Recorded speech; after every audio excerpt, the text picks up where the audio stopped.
വിശുദ്ധ ജോസഫ് കുപ്പർട്ടീനോ. 1603 ഇറ്റലിയിലെ കുപ്പർട്ടീനായിൽ യേശുക്രിസ്തുവിനെ പോലെ ഒരു കാലിത്തൊഴുത്തിലാണ് ജോസഫിൻ്റെ ജനനം.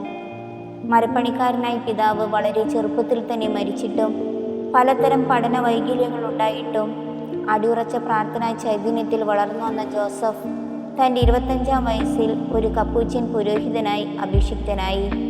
പ്രവചനപരവും രോഗികളെ സുഖപ്പെടുത്താനും പ്രത്യേക കഴിവുള്ള ഈ വിശുദ്ധന് പാപജീവിതത്തിൽ കഴിയുന്നവരെ തിരിച്ചറിയാനും ഒരു പ്രത്യേക കഴിവ് തന്നെ ഉണ്ടായിരുന്നു.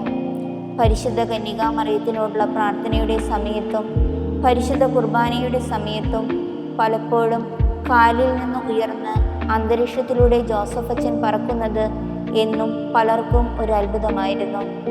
കഠിനമായ രോഗപീഠകൾക്കൊടുവിൽ തൻ്റെ 60-ാം വയസ്സിൽ 1663 സെപ്റ്റംബർ 18 ഈ വിശുദ്ധൻ സ്വർഗീയ ഭവനത്തിലേക്ക് യാത്രയായി. 100 വർഷങ്ങൾക്ക് ശേഷം കത്തോലിക്ക തിരുസഭ ഇദ്ദേഹത്തെ വിശുദ്ധനായി പ്രഖ്യാപിച്ചു. ദൈവത്തെ അതിയായി സ്നേഹിക്കാൻ തൻ്റെ ജീവിതം കൊണ്ട് ഉപദേശിച്ച ഒരു വിശുദ്ധനായിരുന്നു വിശുദ്ധ ജോസഫ്. വിമാനയാത്രക്കാരുടെയും ബുദ്ധിപരമായി പഠന വൈകല്യമുള്ള വിദ്യാർത്ഥികളുടെയും പരീക്ഷ എഴുതുന്നവരുടെയും പ്രത്യേക മധ്യസ്ഥനുമാണ്. നമുക്കും പ്രാർത്ഥിക്കാം.